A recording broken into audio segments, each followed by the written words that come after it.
The morning Vivian Harper lost everything. The sky was the color of hammered copper, and the air smelled like something burning far off.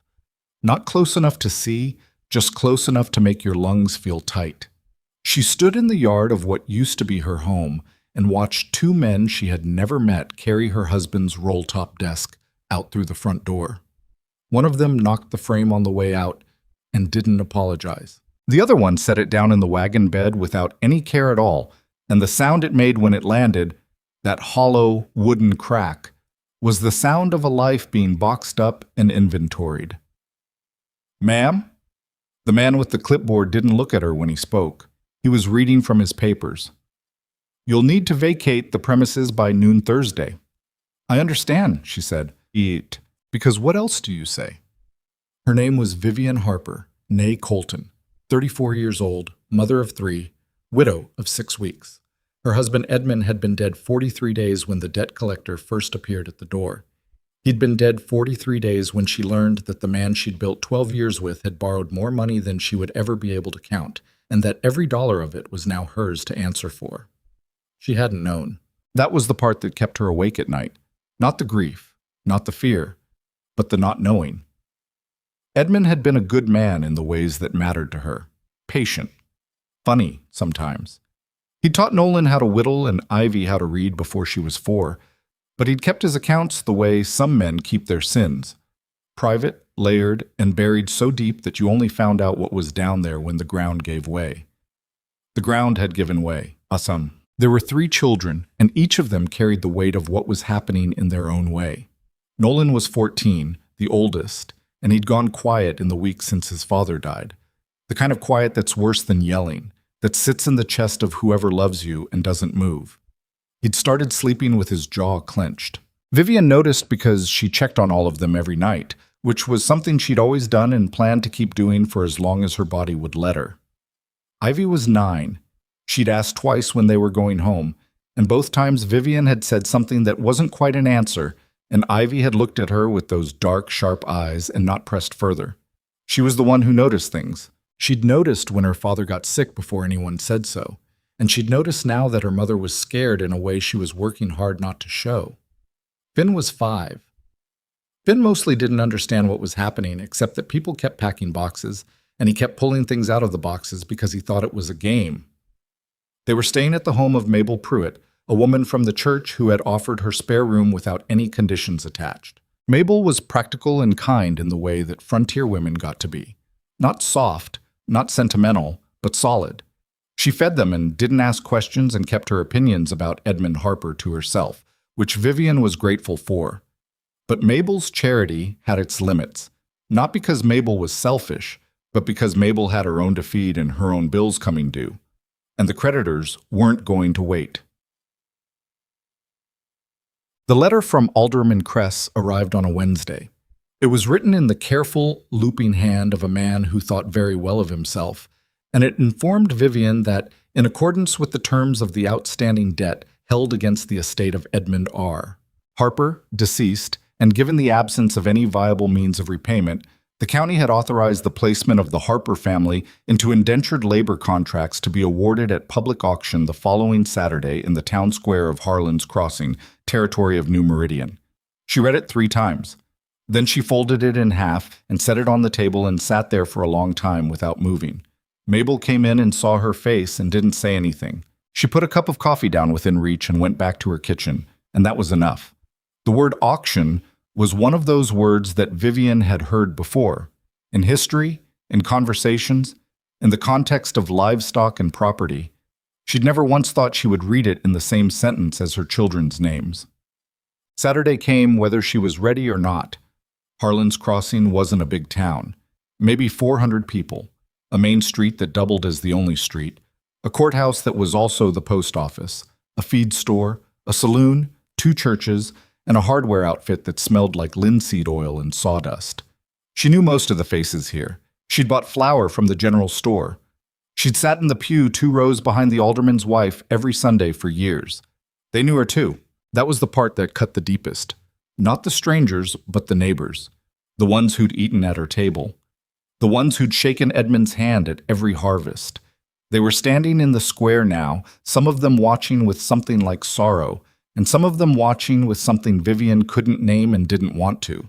The auction block was a raised platform of raw pine, just high enough that whoever stood on it could be seen from the back of any crowd. There was a man at the front with a ledger and a voice like a traveling preacher, all projection and rhythm, no warmth underneath.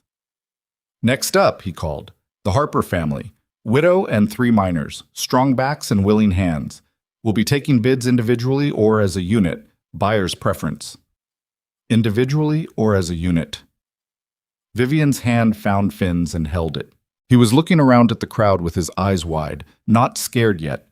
He was too young to understand the stakes, and she was doing her best to make sure she didn't transmit her fear into his small body through the pressure of her grip.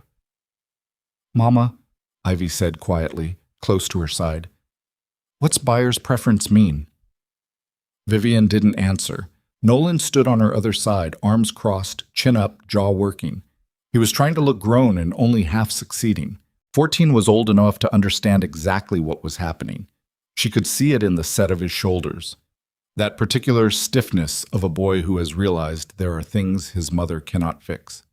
The first bid came from a man named Hargrove, who ran a logging operation 20 miles north and was known for working his contracted laborers past what any reasonable person would call reasonable. He had small eyes and big hands, and he looked at Nolan the way you look at a piece of equipment you're deciding whether to purchase. "I'll take the boy," he said. 14 and healthy. I'll give $8 for the contract." Vivian's stomach turned to stone. $8 noted, the auctioneer said. "Any other interest in the eldest? Or shall we open bids on the other 2 minors separately?" The other 2. Ivy and Finn. Her 9-year-old daughter and her 5-year-old son being discussed like livestock at a cattle market. A woman in the crowd, a Mrs. Denneker, who ran the boarding house on the east side of town, raised her hand. "I'll take the girl. I need help with the laundry and the kitchen. $8 as well." The girl. Ivy, who could read and multiply and had her father's stubbornness and her mother's eyes. "No," Vivian said. The auctioneer looked at her. "Ma'am, this proceeding is authorized by—" "I heard you the first time." Her voice came out steadier than she had any right to expect. "I'm saying no. You are not separating my children. We stand together or not at all." A murmur went through the crowd. The auctioneer looked mildly inconvenienced, the way a man looks when a small administrative problem has inserted itself into an otherwise smooth process. "Ma'am, the terms of the debt contract allow for individual placement. You don't have standing to refuse." "Then I'll cause such a scene in this square that it'll be the only thing anyone in Harlan's Crossing talks about for a year," she said. "You want to do this? Do it right. Take bids on all 4 of us together. 1 contract, 1 buyer." The auctioneer looked at the alderman, who was standing to the side in his good coat, watching with his thumbs hooked in his vest. The alderman gave a small nod that meant something like, "Let her have the single unit framing. It doesn't matter either way." "Fine," the auctioneer said. "We'll open with a family unit bid. 4 individuals, 1 contract. We'll start at $20. Oh." The silence that followed was not the silence of discomfort. It was the silence of calculation. Nobody wanted to bid $20 on a woman with 3 children, one of whom was 5 years old and useless for labor for years yet. The economics of it didn't work. Even the ones in the crowd who might have been sympathetic weren't going to spend that kind of money on charity. Vivian stood on the platform and felt the sun on the back of her neck and tried not to think about the way Finn's hand felt in hers.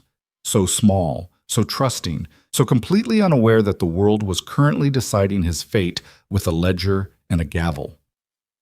15, the auctioneer tried. Who'll open at 15? Hargrove said, I'll take the boys separate for 12. No, Vivian said again. Ma'am, no. The auctioneer was starting to look genuinely annoyed now. You can't simply refuse every— Watch me! Finn tugged her hand. Mama, I'm thirsty. I know, baby. Just a little longer. How much longer? She didn't have an answer for that either. The crowd had gotten bigger since they climbed on the platform. Word spread fast in a small town, especially word of the uncomfortable kind, the kind that forces people to think about things they'd rather not think about. Some of them had come out of genuine curiosity. Some had come out of something uglier, and a few, she suspected, had come because they felt bad and didn't know what else to do with that feeling except witness it.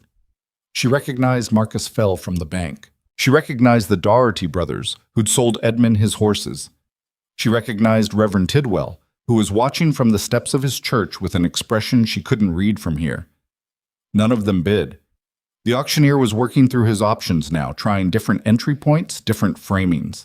He'd gotten a bid of $14 from a farm operation south of town that needed general labor, but they'd made clear they didn't want the young one. Every time a bid came in that excluded Finn, Vivian said no.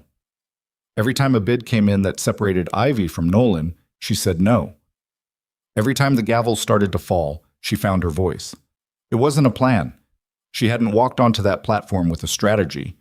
She'd walked onto it because she'd been told she had to, because the law said so, because the debt was real, and the consequences were real, and there was no way around it.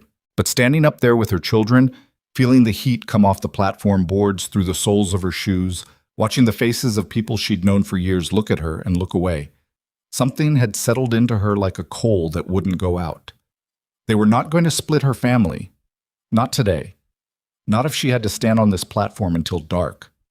The auctioneer called for a break. He stepped aside to speak with the alderman, and Vivian could see from the set of both their shoulders that this was not going how anyone had planned. Hargrove had his arms crossed and was staring at Nolan with the patient eyes of a man who had learned that most things could be waited out.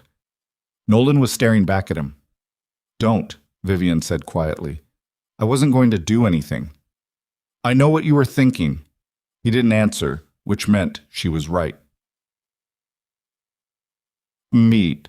It was Ivy who noticed him first. "Mama." She pressed close to Vivian's side and spoke without pointing, just a slight tilt of her chin. "That man's been watching us since we got up here." Vivian followed the direction without being obvious about it. He was standing at the edge of the crowd, slightly apart from the rest, the kind of apart that wasn't accidental. A tall man, lean in the way of people who worked physically rather than the way of people who forgot to eat. He had a hat pulled low enough that she couldn't see his eyes, but his face was turned toward the platform and had been, she realized, for most of the last hour. He wasn't dressed for town. His clothes were work clothes, worn canvas trousers, a shirt that had been washed many times, boots that were good ones once and had been resoled.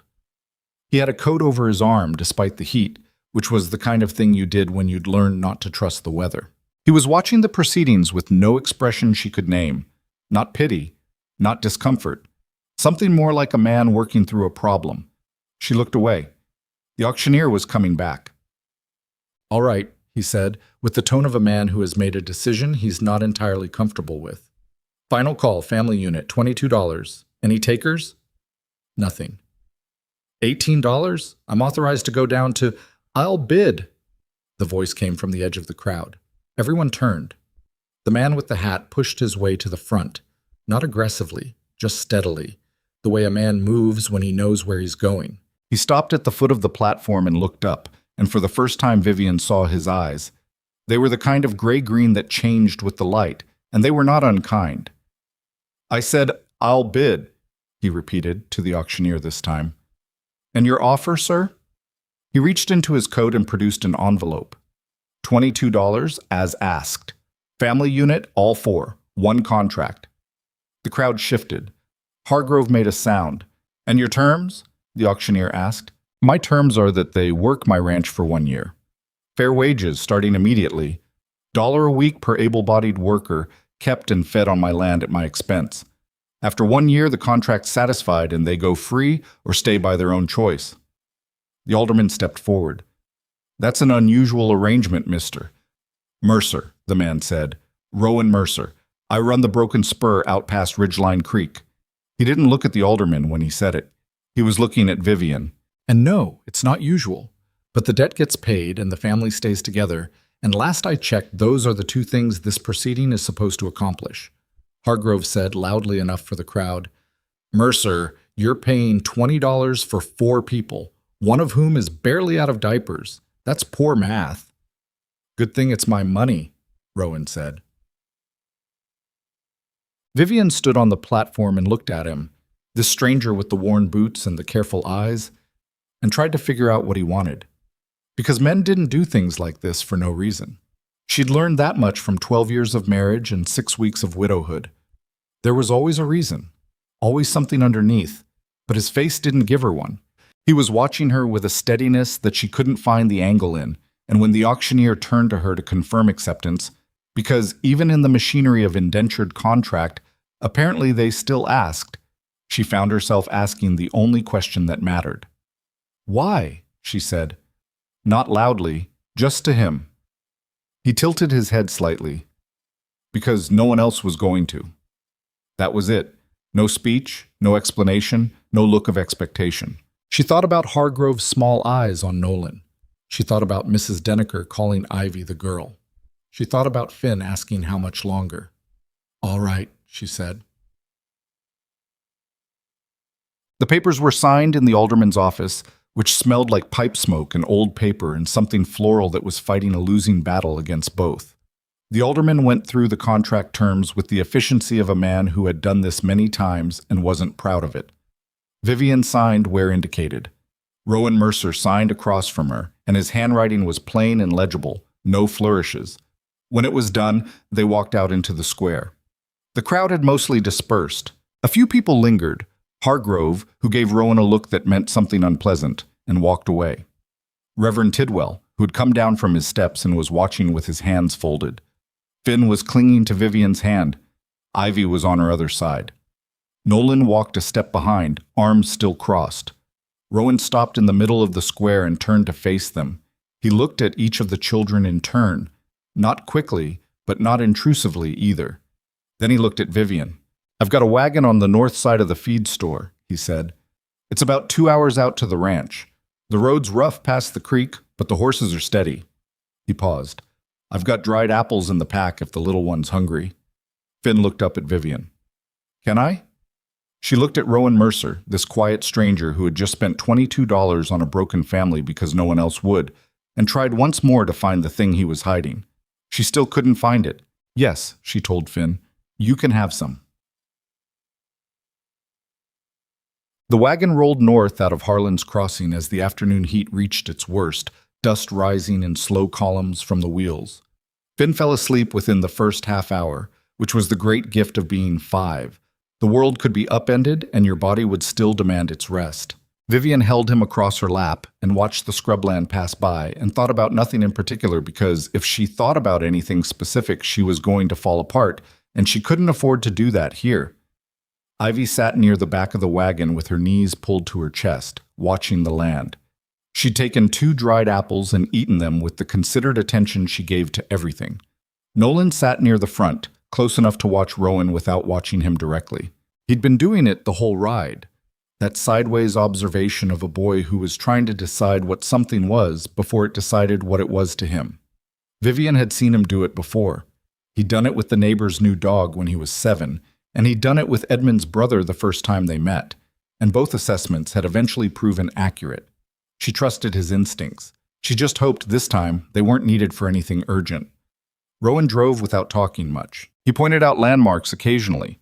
A ridgeline, a dry wash, a cluster of cottonwoods that meant water underground. Not as tour guide narration, but as useful information, delivered and then left alone. Once, the near horse stumbled slightly on a loose patch of gravel, and he steadied it with a single quiet word and a small adjustment of the reins, and Finn didn't even wake up. Vivian watched him do it and didn't say anything. The ranch came into view as the sun began its long western lean, still an hour above the horizon, but with the quality of light that meant evening was coming. She saw the main house first, a low, wide structure of unpainted timber, the kind of building that hadn't been designed so much as grown, room by room added as needed over years. Behind it, a barn in better repair than the house, a corral with 4 horses, a kitchen garden on the south side that had been neglected long enough to show it, but not long enough to be dead. There was nobody else in sight, though she'd learn later there were ranch hands, 3 of them, living in the bunkhouse on the far side of the barn. Rowan pulled the wagon to a stop near the front porch and set the brake and climbed down. He came around and offered Vivian a hand down, which she took because she was holding Finn and needed it. Then he stepped back. "House needs work," he said, looking at it. "I know that. It's been just me out here a few years, and I'm better at the land than the house." "How many rooms?" she asked. "3 inside, plus the main room. I'll take the bunkhouse while you're here." She looked at him. "That's your home. For now it works better this way." He wasn't defensive about it, just matter of fact. "You should have the house. The children need walls." Nolan had climbed down and was looking at the corral. One of the horses, a big sorrel, had come to the fence to investigate the new arrivals. Nolan put his hand out, slowly, and the horse sniffed it. "What's his name?" Nolan asked. Rowan glanced over. "Don't have one. I just call him the sorrel." Nolan looked back at the horse. "That's not a name." "No," Rowan agreed. "It's not." They ate that evening at a table that was too big for one person and just right for 5, and the food was simple. Salt pork and boiled greens and cornbread that was slightly burnt on the bottom, which Vivian suspected Rowan had made himself that afternoon in advance of their arrival, which meant he'd been planning this for longer than she'd realized. She filed that away. Ivy helped without being asked, which was her nature. Finn ate everything put in front of him and then fell asleep again at the table, face down, which made Ivy laugh. A small, real laugh that Vivian hadn't heard in weeks, and which hit her somewhere under the ribs like a fist. Nolan ate and didn't speak, but he ate all of his cornbread, even the burnt part. After, when the children were settled, Finn and Ivy in one room, Nolan in another, both rooms with real beds, which Rowan had clearly prepared. Vivian sat on the front porch in the remaining light and listened to the land. It was different out here than in town, quieter in some ways and louder in others. The insects were busy. Something called from far off in the dark, not a coyote, lower than that. Rowan came out and sat in the other chair. They didn't talk for a while. "I need you to know something," Vivian said eventually. He waited. "I'm grateful for what you did today. I am, but I'm not—" She stopped, organized her words. "I'm not going to be in your debt in any way beyond what that contract says. I'm going to work this ranch and pay off what's owed and take care of my children, and when the year's up, we'll see what happens. But I'm not—" "I know," he said. "I don't think you do. You're saying you're not going to pretend to owe me something you don't," he said. "And you're saying you don't want anything from me except what the contract says." She looked at him. "That's all I'm offering," he said. "I'm not in the business of collecting debts that aren't real." She didn't answer because she didn't know what to say to that, which was an unusual experience. The dark settled in around them. Somewhere in the barn, one of the horses moved and made the small, familiar sound of a large animal shifting its weight. Vivian thought about the auction block, about the auctioneer's voice, about Hargrove's eyes on Nolan. She thought about $22 and a man who had no obvious reason to spend them the way he had. "You never answered my question," she said. He turned his head. "On the platform. I asked you why." He looked back out at the dark. He was quiet long enough that she thought he might not answer. "I was at an auction when I was 11, he said finally. "Different circumstances, but I remember what it felt like to stand there." He paused. "I thought somebody should do something different this time." She didn't have a response to that. Neither of them spoke again for a while. The night came on fully, and the stars came out in the way they only do far from town, unhurried, thorough, filling in the dark one by one until there were too many to count. Vivian sat in a borrowed chair on a stranger's porch and breathed the night air and thought, "We are still together." That was all. That was enough to start with. The first morning at the Broken Spur, Vivian woke before the sun. Not because she'd slept well. She hadn't, not really. The bed was a real one, with a mattress that was better than she'd expected, but her body didn't know how to stop running the numbers. The debt, the contract, the year ahead.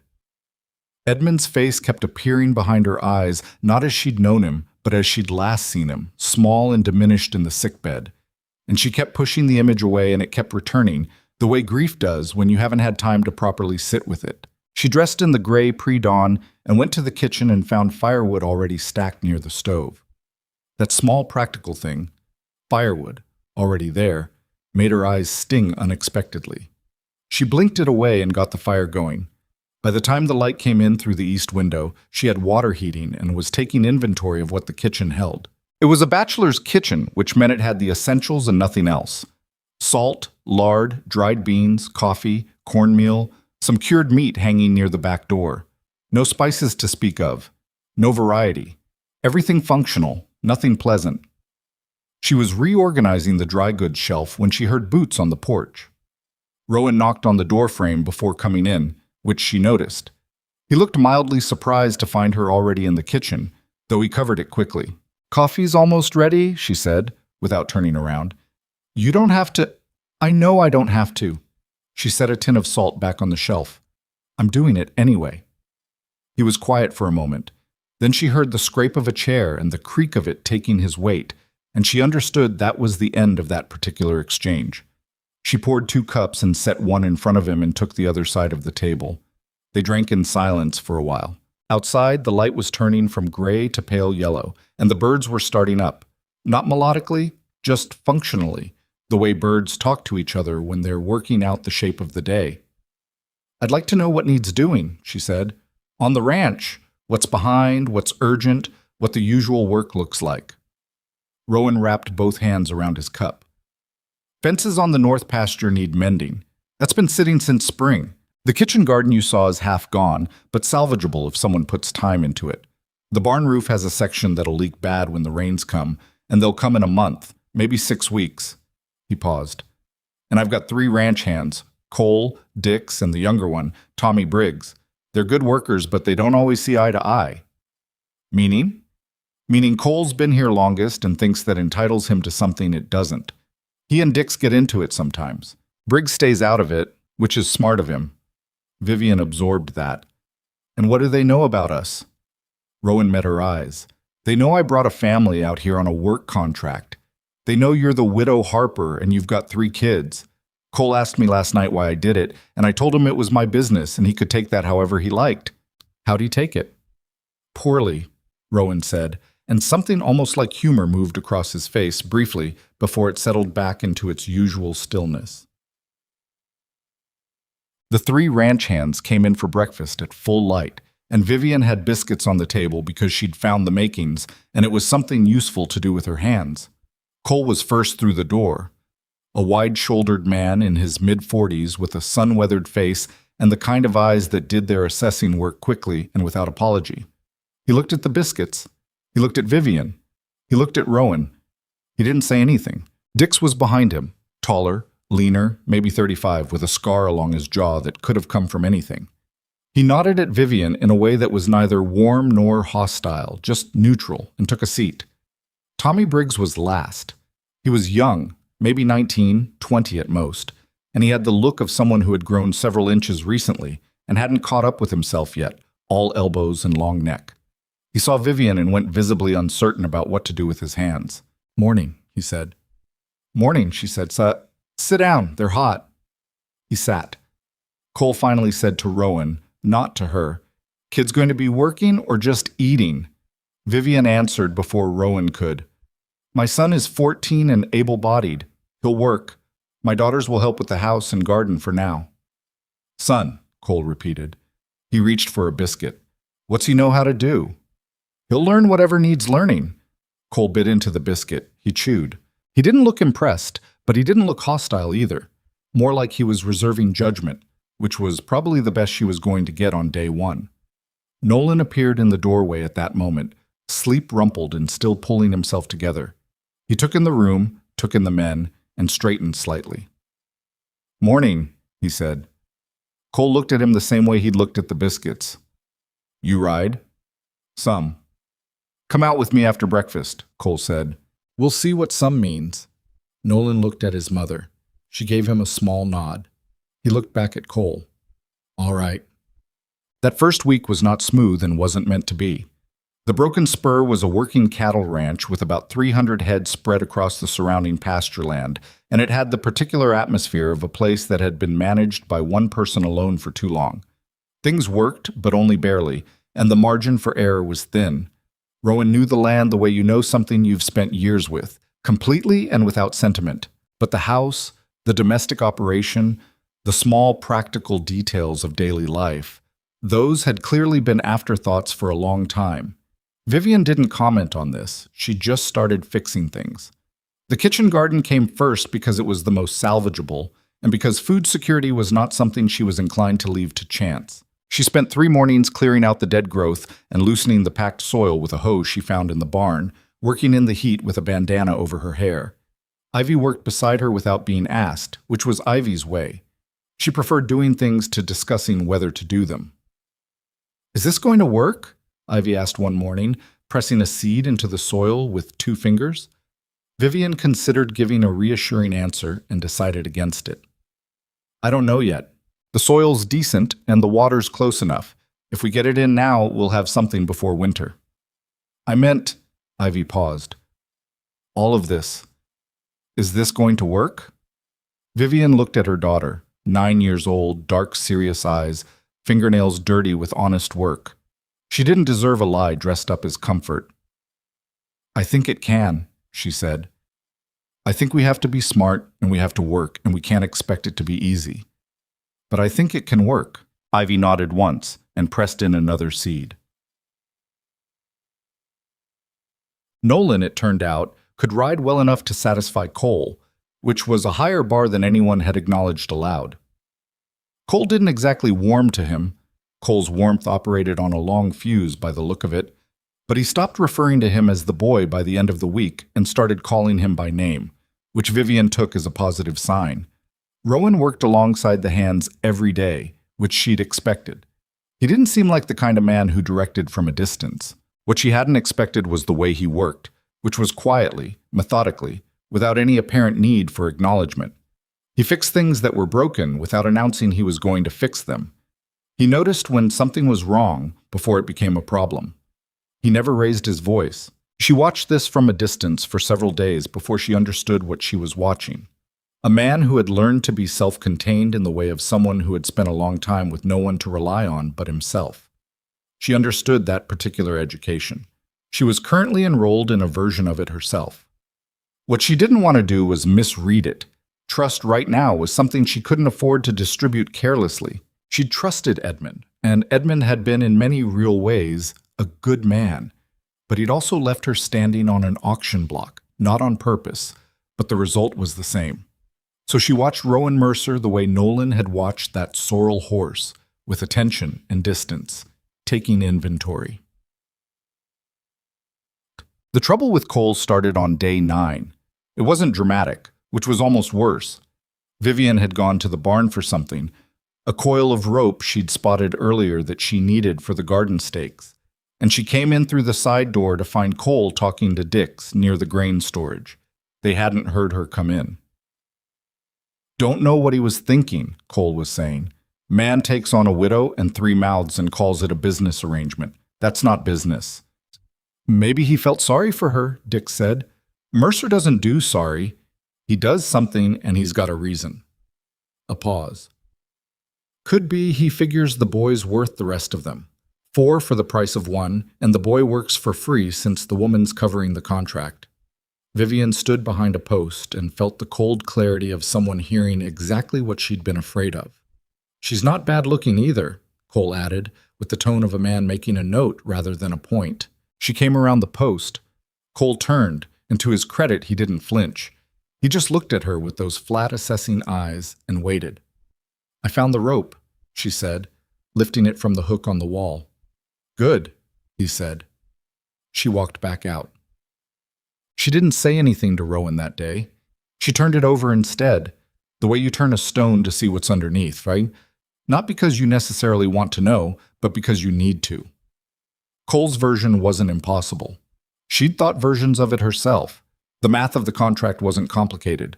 Rowan had paid $22 to secure 4 people. Nolan's labor alone, over a year, was worth more than that to a working ranch. And the contract gave Rowan the legal cover of an employer rather than the moral weight of something else. She could construct that reading. She could make it fit.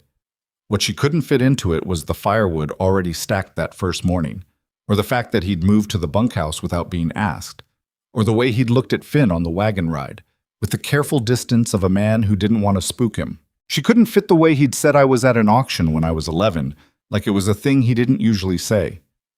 That didn't mean she trusted him, but it meant she wasn't going to let Cole's version be the one she operated on.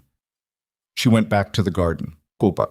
She confronted Rowan about Cole that evening because she decided that the longer she waited, the more it would calcify into something else. He was at the fence along the south pasture, working on a section that had bowed out, the wire going slack. She came out and helped hold the post while he worked the tension. Not because she'd planned to help, it was just the efficient thing to do. Cole, she said. He kept working. What about him? He's going to be a problem. Has been for a while, Rowan said evenly. What'd he say? Nothing I want to repeat, but I want to know. Did you bring us here for Nolan's labor specifically? Rowan stopped working. He looked at her over the fence post with those gray-green eyes, and she held the look without blinking. No, he said. Then what did you bring us here for? He was quiet for a moment. Not the evasive kind of quiet, more like he was being careful with the words. I brought you here because it was wrong, what was happening in that square, because I had the means to stop it, and I did. A pause. That's all of it, Vivian. There's no layer under that. She wanted to believe him. She was aware of wanting to believe him, which was its own kind of information. Cole's going to keep being a problem, she said, returning to the point. I'll talk to him. Don't do it on my account. Do it because it needs doing. He looked at her for a moment with something that might have been approval, though it was hard to tell with him. All right, he said. She held the post while he finished the fence. Rowan talked to Cole. She didn't know what was said, but the next morning Cole was quieter at breakfast. Not hostile, just contained, like a man who had been given clear parameters and had decided pragmatically to work within them. It wasn't warmth, but it was functional. Dix remained neutral, which was probably his resting state. Tommy Briggs had by this point formed a tentative friendship with Nolan that consisted mostly of them working side by side and not talking much, which was its own kind of language. Finn had found a cat in the barn, gray, ancient, massively indifferent to his existence, and had decided it was his. He named it Buttons, which the cat seemed unmoved by. Every morning, Finn brought it a small piece of whatever meat was available, and every morning the cat ate it without looking at him. He likes me, Finn told Vivian.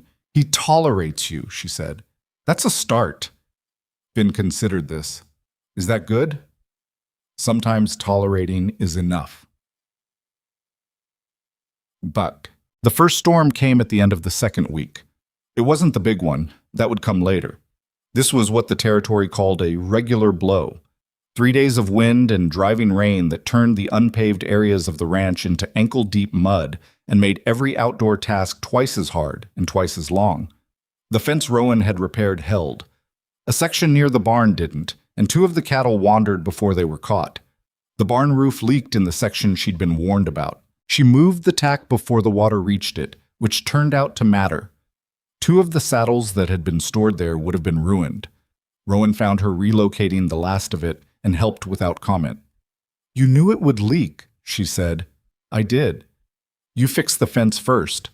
Fence was more urgent. Cattle get out, you've got real problems. He carried a heavy saddle to the dry side of the barn. Roof's next, before the rain set in proper. Then let's do it tomorrow if it clears. He set the saddle down and looked at her with that brief attentiveness she was getting used to. The way he sometimes stopped and actually looked at the person he was talking to, like he was checking that what he was hearing matched what was in front of him. All right, he said. They fixed the barn roof over 2 days, Rowan and Nolan and Vivian, with Tommy Briggs passing materials from below because he was afraid of heights, but wouldn't say so directly.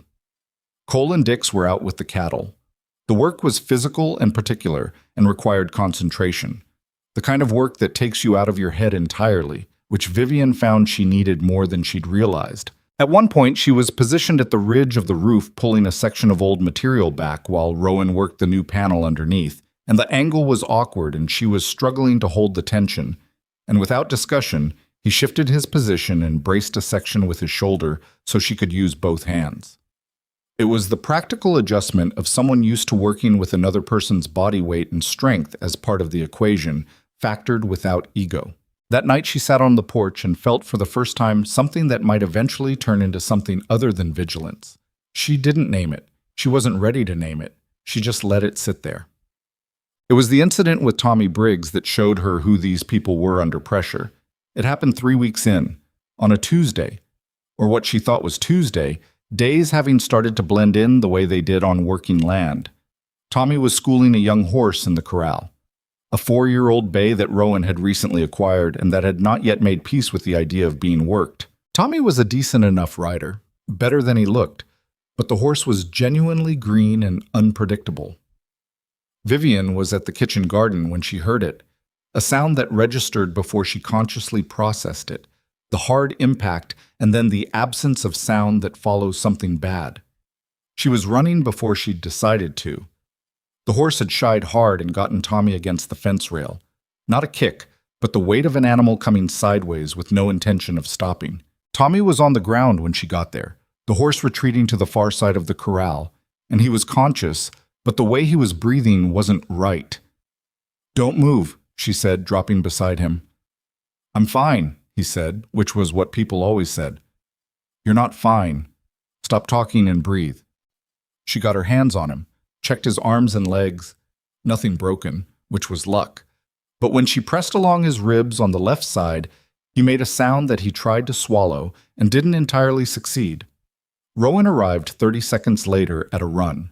He took one look at her face and crouched down without asking. "Left side," she said. "Could be cracked ribs, could be worse. We need to keep him still and watch his breathing." "Nearest doctor's in Harlan's Crossing," Rowan said. 4 hours round trip. She was already working through it. She'd grown up in a family that ran a small homestead 2 days from any town, and her mother had been the person everyone came to when someone got hurt. And she'd learned early that waiting for a doctor was a decision you made only when you had to. "Is there willow bark in the house?" "There might be. Back of the supply shelf. And cloth for binding, and someone needs to keep that horse calm before it hurts itself." She looked at Tommy, who was pale but alert. "You're going to be all right, but you're going to hurt for a few weeks, and you're going to let me look after it. Are we clear?" Tommy, to his credit, didn't argue. "Yes, ma'am." She looked up and found Nolan there, having appeared from somewhere, watching her with an expression she hadn't seen on him in a long time. Not the shut-down, jaw-clenched face he'd been wearing since Edmund died, but something more open than that. "Go get the bark," she told him, "and the cloth, and tell your sister to boil water." He went. She had Tommy's ribs wrapped by early afternoon.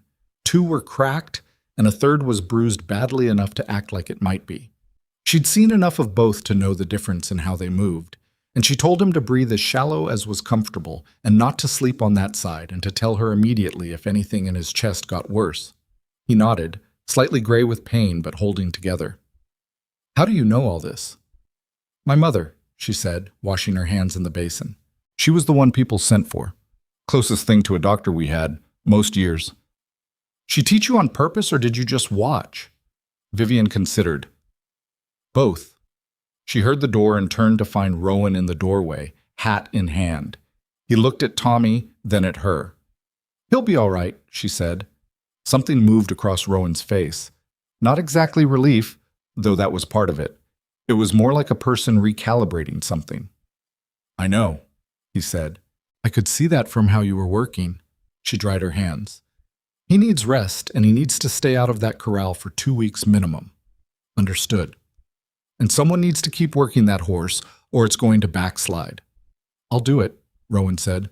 She nodded and moved to go past him, but he didn't move out of the doorway right away, and for a moment they were closer than usual, close enough that she could see the sun damage along his jaw and the faint line of tiredness around his eyes. "Vivian," he said. She waited. "Thank you." It was simple, no weight attached to it, except what it actually was. A man saying thank you to a person who had done something worth thanking. She'd been waiting, without knowing she was waiting, for the hook underneath it. The thank you. Now you owe me. The see, you need me. The angle. There wasn't one. "He's part of this ranch," she said.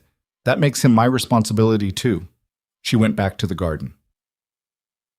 That evening, after supper, Ivy was washing the dishes and Finn was somewhere in the barn with Buttons, and Nolan sat at the kitchen table and asked her something he'd clearly been working up to. "Was Dad ever like that?" he said.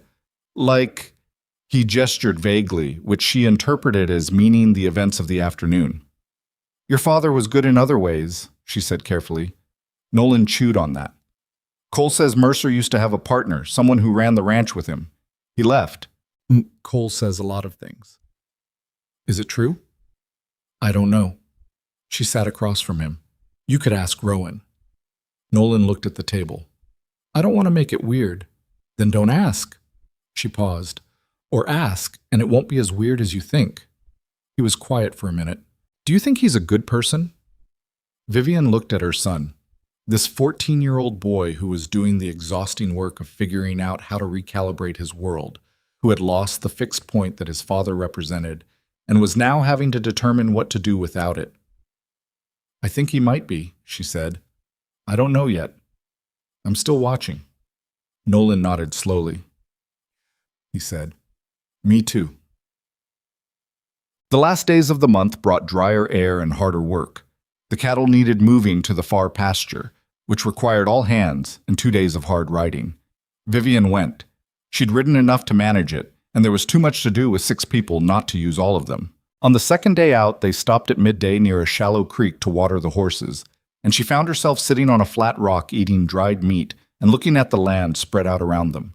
The dry golden grass, the thin line of cottonwoods at the water, the sky a hard, clean blue with nothing in it. Rowan sat down near her, not particularly close. You're starting to move like someone who's been here a while, he said. She looked at him. I mean it as a fact, he said. Not a compliment particularly. What's the difference? He thought about it.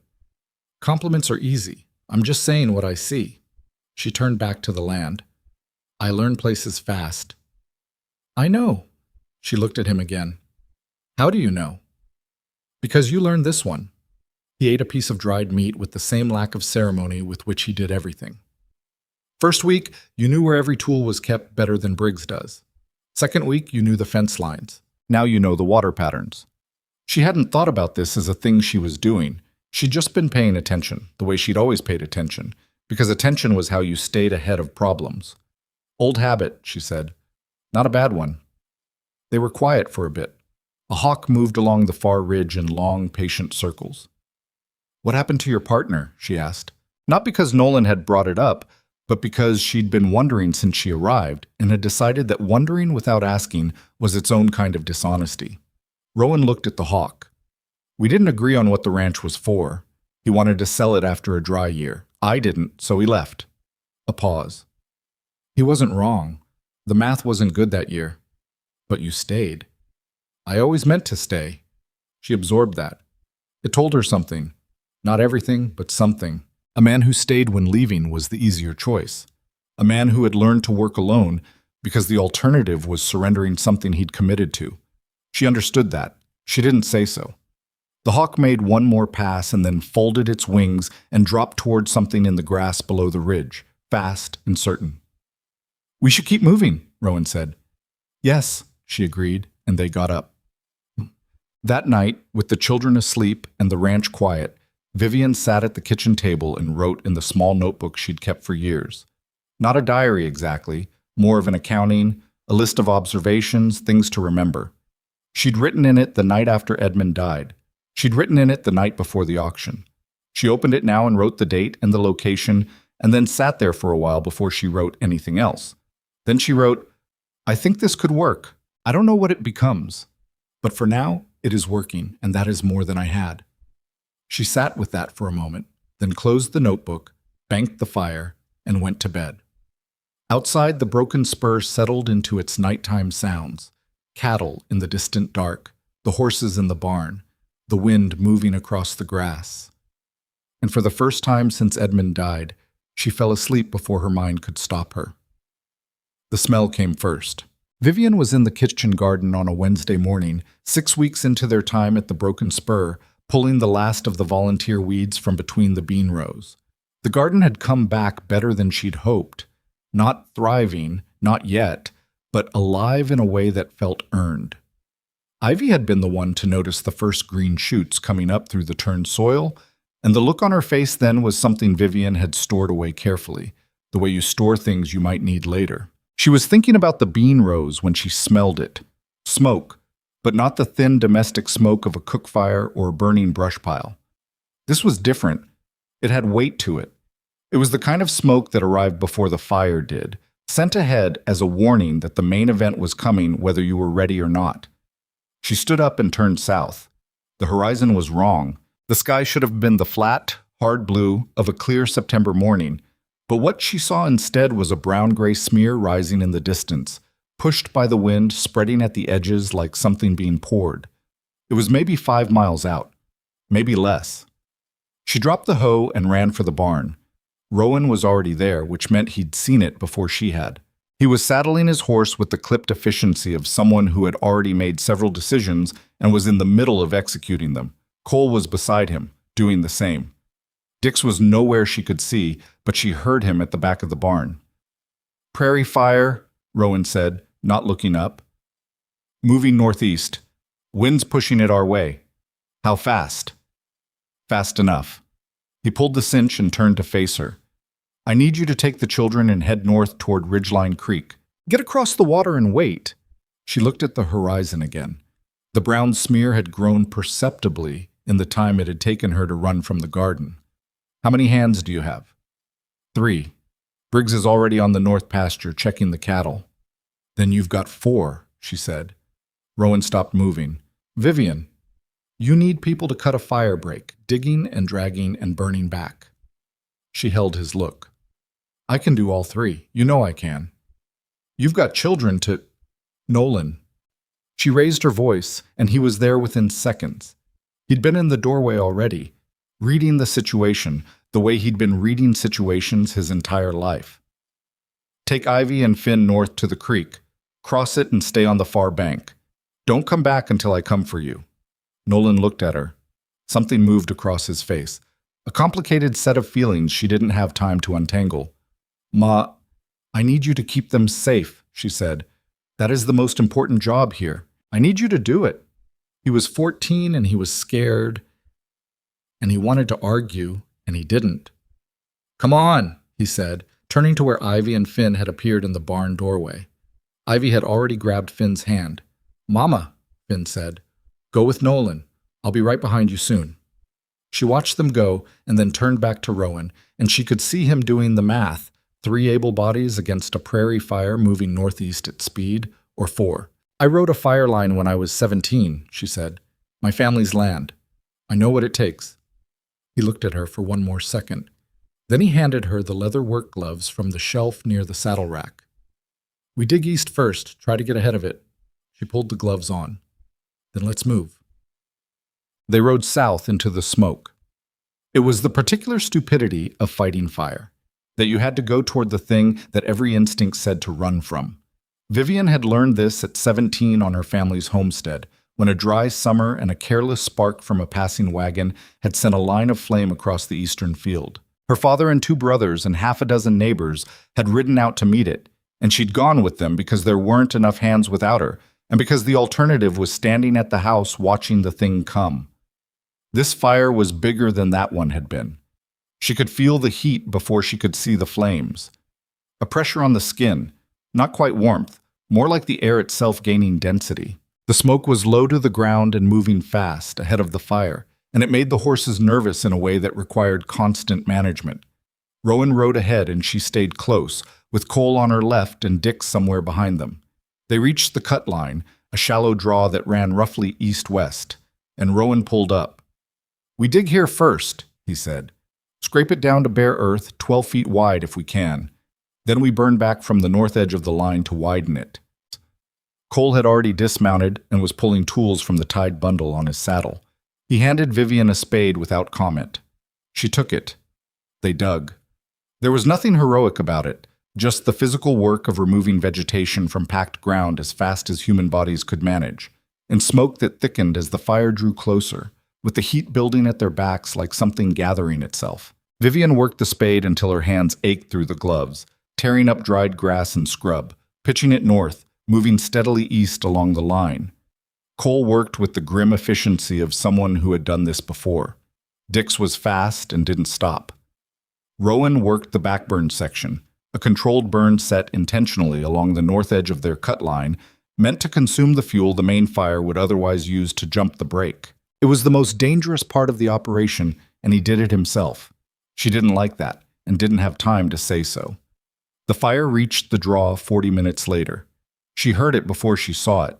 A sound that wasn't quite a roar, but had the same quality, deep and continuous, like a great amount of air being moved in a single direction. The grass on the south side of the draw ignited fully, and the light changed, the ambient orange of distant smoke replaced by the direct light of close flame, and the heat jumped from uncomfortable to something that required a specific act of will to stand in. "Hold the line," Rowan said. She held it. The fire hit the scrape zone and slowed. Not stopped, but slowed, the way something running hard encounters resistance and has to work against it. On the north edge, Rowan's backburn had consumed enough fuel to create a gap the main fire couldn't easily cross. It pushed along the east side where the brake was thinner, and she went with it, spade moving, watching for the places where the sparks landed and caught. One caught 20 feet east of her, and she got to it and smothered it. Another caught closer, and Cole reached it first, and she heard him swearing steadily under his breath. Not angry, just working, the way some men talk to themselves when the pressure was high. The fire pressed against the brake for what felt like a very long time, and was probably 30 minutes. Then the wind shifted. Not dramatically, just a degree or two, enough to redirect the main front northeast, pushing it across open ground where there was no structure to threaten. The pressure dropped, not all at once. It leaked away the way fear does. You don't know how much of it you were carrying until the weight starts to decrease, and you realize how heavy it had been. Rowan came along the line from the west, face streaked with soot, checking the scrape. He stopped when he reached Vivian. "East section held," she said. He looked at the smolder line, at the wide bare strip they'd carved out of the earth, at the slow drift of smoke moving away from them. "Yeah," he said, "it did." She became aware, in the decreased urgency of the moment, that her arms were shaking, not visibly, but in the deep muscle way that meant she'd pushed them past comfortable a while back and they were registering a complaint. She was also aware that her face was hot in a specific way that meant she'd gotten closer to the flames than was probably ideal at some point. "You're burned," Rowan said. He was looking at her left forearm. She looked down. There was a strip of reddened skin below the glove line where a spark had landed, and she hadn't noticed in the moment. It wasn't serious. Surface, already fading from the bright red of fresh contact to something duller, but it stung now that she'd acknowledged it. "I'm all right," she said. "I know you are." He didn't move to touch it, just looked and then looked away. "We need to check the eastern fence line before we ride back. Make sure nothing jumped." "Then let's check it." Cole made a sound behind them. Not a word, just a sound. She turned and found him looking at her with an expression that had none of the flatness she'd gotten used to. It was something more complicated than that, and after a moment she identified it. He was revising her. He didn't say anything, he just picked up his tools and went to check the fence. Nolan was waiting at the creek. He'd taken the younger two across to the far bank the way she'd told him, but he was standing at the water's edge on the near side when she rode up, not back in the direction of the fire, just positioned where he could see her coming. She understood that. She'd have done the same. He looked at her, to all of her, the soot and the burned forearm and the state of the horse, with the thorough, rapid assessment of someone who needed information and was getting it directly. "You're okay," he said. It wasn't a question. "We're all okay. The ranch is okay." He exhaled, and it was not a steady sound. "Nolan." She dismounted and stood in front of him and put her hand on the side of his face, which she didn't do very often because he was 14 and didn't love to be touched publicly anymore. He let her. "You did the right thing, taking them across, staying." "I didn't want to," he said. "I know. That's why it matters that you did." He pulled back slightly, the way he did when emotion got too close to the surface, and looked past her toward the smoke. "Is it out?" "Moved northeast. We got the break in time." "Mercer all right?" She thought of Rowan moving along the backburn line in the direct heat and felt something contract briefly in her chest. "He's fine," Nolan nodded. Then, "I named the sorrel." She looked at him. "While we were waiting, I figured—" He shrugged, uncomfortable. "I figured he ought to have a name. I called him Cedar." She looked at her son for a moment. This boy who, in the middle of fear and smoke and uncertainty, had thought about the horse's name. "Cedar's a good name," she said. He nodded again and went to get his sister and brother from across the creek. Dirt. The aftermath of a fire is its own particular kind of work. The immediate danger passes and leaves behind a mess that needs tending, ash and char and damaged fencing, areas that need to be checked and rechecked in case something slow-burning reignites in the night. Rowan rode the perimeter that afternoon with Cole while Vivian and Nolan and Dix checked the cattle for smoke damage and distress. 3 animals were shaken but unharmed. One had a minor burn on a hind leg that Vivian treated with the same practical attention she'd given Tommy Briggs's ribs. The animal stood for it with the patient exhaustion of something that had been through a very bad day and was reserving judgment on everything else. Tommy had watched the fire from the north pasture, too far to help and close enough to see it, and he came in that evening looking wrung out in a specific way. His ribs were still healing, and he'd had the particular helplessness of someone who could watch a crisis but couldn't physically participate in resolving it. He looked at Vivian when she came in and said, "I should have been there." "You were where you needed to be," she said. "The cattle needed watching." Cole and Dix were on the line. She poured water into the basin and started washing the soot off her hands and arms. "You being out there with cracked ribs would have been one more person I had to worry about." He was quiet for a moment. "You worried about people out there?" She looked at him over her shoulder. "I worry about people constantly. I just don't stop doing what needs doing while I'm doing it." He thought about this with the open-faced concentration of a young man genuinely trying to understand something. "How do you do that?" "Practice," she said, "and not having a choice." What? That evening was quieter than usual. The fire had burned something off in all of them. Not just energy, but a kind of ambient nervousness that had been running underneath everything since the Harpers arrived. Something had been tested and had held, and the holding of it changed the atmosphere. Supper was late and was mostly whatever could be assembled without much planning. Bread, cold meat, the last of the bean soup from earlier in the week. Nobody complained, nobody said much. Finn fell asleep at the table again, which had become a reliable event, and Ivy carried his bowl to the dry rack without being asked, which was new. After, when the children were settled and the hands had gone to the bunkhouse, Vivian sat on the front porch with a damp cloth pressed to her burned forearm. Not bad, not blistered, just the kind of burn that needed keeping clean and cool for a day or two. And let the quiet come in. Rowan came out and sat in the other chair. He had his own burns. She'd noticed them earlier but hadn't said anything, 2 patches on the back of his right hand from the backburn work, where the controlled fire had not been entirely controlled for a moment. He'd wrapped them himself with the same no-ceremony approach he brought to everything. "You should let me look at those," she said. "They're fine. I'll decide that."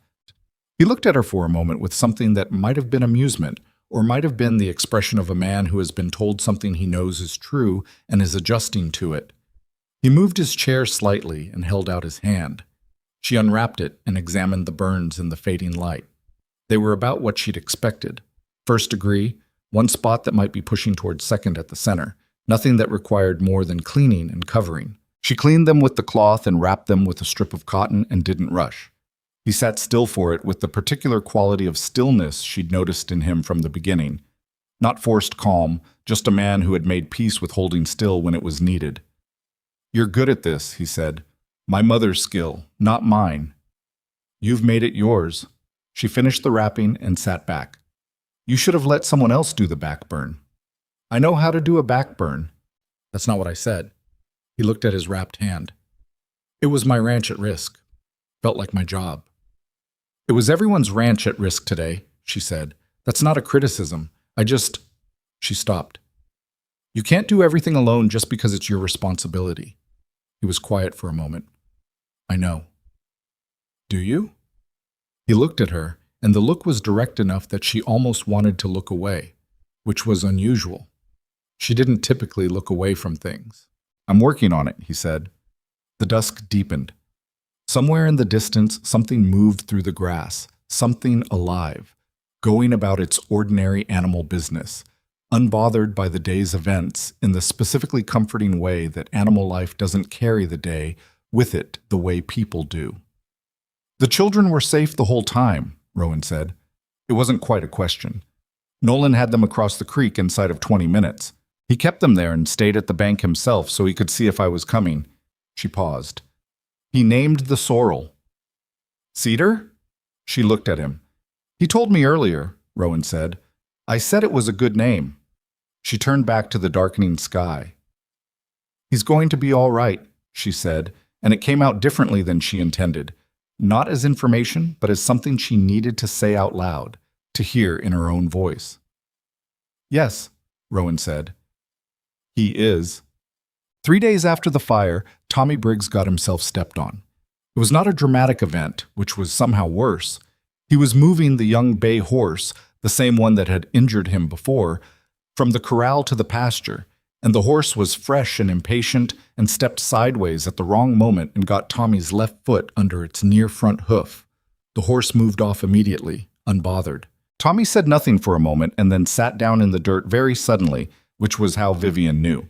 She was across the yard when it happened. She got to him and crouched down, and he said, I'm fine. And she said, You're not fine. Stop saying that.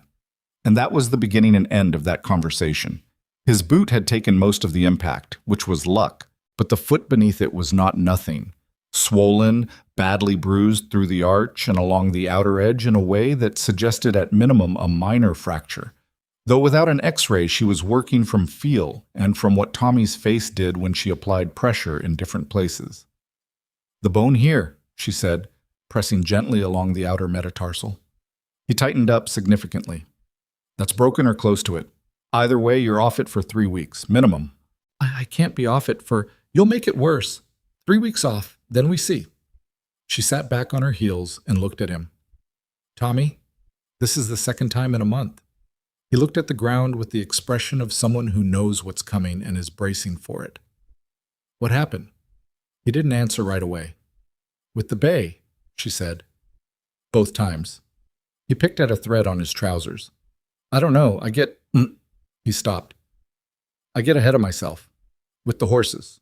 I'm trying to show I can handle it, and I'm not as careful as I should be. She looked at him.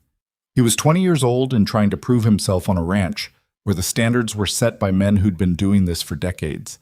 And he was cutting corners on caution because he was afraid of being found lacking, and the result was that he had a broken foot and cracked ribs and was sitting in the dirt for the second time in 30 days. You can handle it, she said. That's not the problem. He looked up. The problem is you're working harder to look like you can handle it than you are at actually handling it. Those are different things. She stood up and brushed the dust off her skirts. Slow down. Take the time the horse needs. Nobody's watching you fail. They're just watching you work. He was quiet for a moment. How do you know that? Because I've been doing the same thing, she said, working hard enough to look fine so nobody worries about me, and then having to remind myself that it's backwards. He blinked. He hadn't expected her to say that. She hadn't entirely expected it either. Come on, she said, and helped him up. Let's get you inside. Check. She had him settled in the bunkhouse with his foot elevated and wrapped before she went to find Rowan, who was at the north pasture and came back when Dick sent word. He walked in, took one look at Tommy's foot, and looked at Vivian. Same horse, he said. Same horse, she agreed. Same tendency. He crouched down and looked at the wrapping. Good job on this. It's not complicated, but he needs to stay off it. I know. I told him it was about his approach to the animal, not his ability. I hope it was right, Rowan said. He stood up. Briggs has been trying to prove himself since he got here. He does things too fast because he doesn't want to look uncertain. He glanced at Tommy, who had the look of a man pretending not to listen to a conversation about himself. You heard her, Rowan said to him directly. Slow down. You've got nothing to prove. You've both said that, Tommy said. What if I don't believe it yet? Rowan looked at him with the particular attention he brought to things that mattered. Then keep doing the work until you do, he said. Believing comes after, not before. Tommy was quiet. Rest, Rowan said. He turned to Vivian and walked with her back toward the house. Outside in the afternoon light, she became aware that something had shifted between them. Not dramatically, not even consciously, but in the way the air between two people changes when they have stood through something difficult and come out the same side. You're good with him, Rowan said. I have a 14-year-old. The skills transfer. You're good with all of them. He stopped walking and turned to face her. Cole told me what you did on the fire line. I was on the back burn. I didn't see most of it. I did what needed doing. I know. That's what I'm saying. He wasn't looking away, and there was nothing uncomfortable in it. He was just a man saying something he meant, the same way he always said things. When I brought you here, I told you I needed someone who could work. I didn't know what that would actually look like. He paused. I do now. She held the look for a moment. Then she said, Are you telling me I've exceeded expectations? Something shifted in his face. Not quite a smile, more like the space where a smile might live. I'm telling you, you're not what I expected. I'm telling you that's a good thing. She should have let it go at that. She knew how to let things go. She'd been practicing it for 2 months. But something in the clarity of his delivery made her say, What did you expect? He thought about it. Someone who was afraid, who needed things from me that I wasn't sure I could give. Someone I'd have to manage. He looked past her at the ranch, the barn, the garden, the fence lines, all of it. That's not what happened. No, she agreed. What happened is that you came here and made this place function better than it has in years. And you kept my ranch hand alive twice, and you held a fire line in smoke that would have sent a lot of men walking. He looked at her again. I don't know what you need from me, Vivian, but I know you're not afraid of this land, and that matters. She stood in the afternoon light and felt the full weight of what he'd said, and underneath it the full weight of everything she'd felt in the past 2 months. The vigilance, the watchfulness, the careful reluctance to let anything get close enough to matter. And underneath that, something she'd been aware of for a while without naming it. I'm afraid of plenty, she said. I know. I'm afraid of plenty too. He held her look. That's different from being afraid of this. She looked away first, not because she was uncomfortable, but because some things needed to be looked at sidelong before they could be looked at straight. The beans are coming in, she said. I should check on them. All right, he said. She walked back to the garden and didn't look behind her, and she didn't need to. She could feel the distance between them as she went, and it was a different kind of distance than the one she'd been maintaining for 2 months. Less protective, more honest. She crouched at the bean rows and pressed her fingers into the soil beside a plant. The turned earth, warm from the sun, damp underneath from the morning watering, and stayed there for a moment. The burn on her forearm was healing. Tommy's foot would heal. The cattle were safe and the fences were holding, and the fire had taken nothing it couldn't replace. She thought about Rowan's hands on the backburn line, moving through smoke and heat because it was his land, and he thought that meant doing the hard thing alone. She thought about what she'd said to him. You can't do everything alone just because it's your responsibility. She thought about how she had spent 63 days doing exactly the same thing. The beans were coming in well. Small, firm pods, still hard and bright, a few weeks from harvest. She'd planted them in the 2nd week. She hadn't been sure they'd take. They'd taken. She stayed in the garden until the light started to go, turning soil and pulling the few remaining weeds, working with her hands until her mind settled into something quieter than what it had been all day. Behind her, the ranch moved through its evening routines. Horses in the barn, smoke from the bunkhouse, the distant sound of Finn's voice telling someone something with the full commitment of a 5-year-old who has found an important topic. She didn't know what came next. She didn't need to know right now. What she knew was this. She had come to the Broken Spur with nothing but her children and a contract, and she had fought a fire and kept a man alive and built a garden and fixed a roof and held a fence line and earned the grudging revision of a man who had already decided what she was. She had done it without being afraid of the doing, even when she was afraid of everything else. That was enough for today. The sky went from gold to orange to the deep purple of full evening, and the first stars appeared in the east, and the Broken Spur settled into its nighttime self, and Vivian Harper stayed in the garden until the dark made it impossible to see, and then she went inside to her children. The beans came in on a Thursday. Not all at once. That wasn't how beans worked.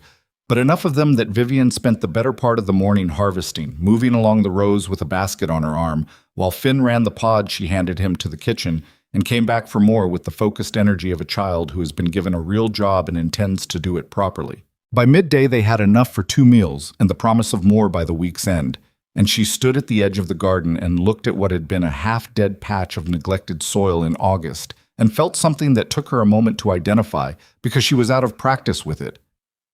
Satisfaction. Quiet, uncomplicated, earned. She didn't mention it to anyone. She didn't need to. What she did mention that evening at supper was that the garden would produce through mid-October if the frost held off, and that she thought they should put up as much as they could in the next 2 weeks. Rowan said that was a good idea. Cole said nothing, which from Cole was the approximate equivalent of enthusiastic agreement. Tommy, whose foot had improved enough to let him limp to the main house for meals, said he could help with the preserving if someone showed him what to do, and Ivy said she'd show him, and that was the end of that conversation. These were the rhythms of the Broken Spur now, 3 months in. Not smooth. Nothing about working land with 6 people of varying temperaments and 1 5-year-old was smooth, but functional in a way that had its own particular texture. The mornings had a shape. The work had an order. People knew what was theirs to do and did it without being told twice, mostly. Vivian had stopped counting the days since the auction. That was when she knew something had changed. Cuck. The first time someone in town said something ugly about it, she heard it secondhand from Mabel Pruitt. Mabel had come out to the ranch on a Saturday, the first visitor they'd had from Harlan's Crossing, ostensibly to bring a jar of preserved plums and to check on the children, which were both real reasons and also cover for the fact that Mabel was the kind of woman who collected information as a matter of civic duty and distributed it carefully to the people she deemed worthy of having it. They sat on the porch while the children were occupied, and Mabel said, without particular ceremony, "People are talking." "I'd be surprised if they weren't," Vivian said. "They're saying—" Mabel paused in the way of someone who is going to say a thing, but once it noted that saying it was not her idea. "They're saying it isn't a proper arrangement, a widow living on a single man's property." Vivian looked at the middle distance. "I have a signed contract filed with the county alderman. The arrangement is as proper as anything in Harlan's Crossing." "You know that's not what they mean." "I know exactly what they mean." She kept her voice even. "Who's saying it?" "Mrs. Denneker, primarily. The woman who had bid on Ivy at the auction." Vivian filed that without expression. "And a few of the wives on the east side. Not everyone. There's plenty who think you were in an impossible situation and did what you had to, but there's a current running the other way." "There always is." Mabel set down her coffee cup. "I'm not telling you to do anything differently. I'm telling you what's out there so you know." "I appreciate it." "You should also know," Mabel said, "that Hargrove has been asking questions about Mercer's land, not casually, at the bank." Vivian looked at her. "The Broken Spur's a good piece of land," Mabel said. "Good water, good grass. Hargrove's been wanting to expand his operation north for years. And he's the type who thinks a man's difficulty is an opportunity. Rowan's not in difficulty." "No. But it wouldn't take much, would it? A bad season. A rumor that the ranch isn't being managed right. A couple of influential people suggesting to the right banker that Mercer's judgment has gone sideways." Mabel picked up her cup again. "I'm just telling you what's swimming around under the surface. You deserve to know the water you're in." Vivian sat with that for a moment.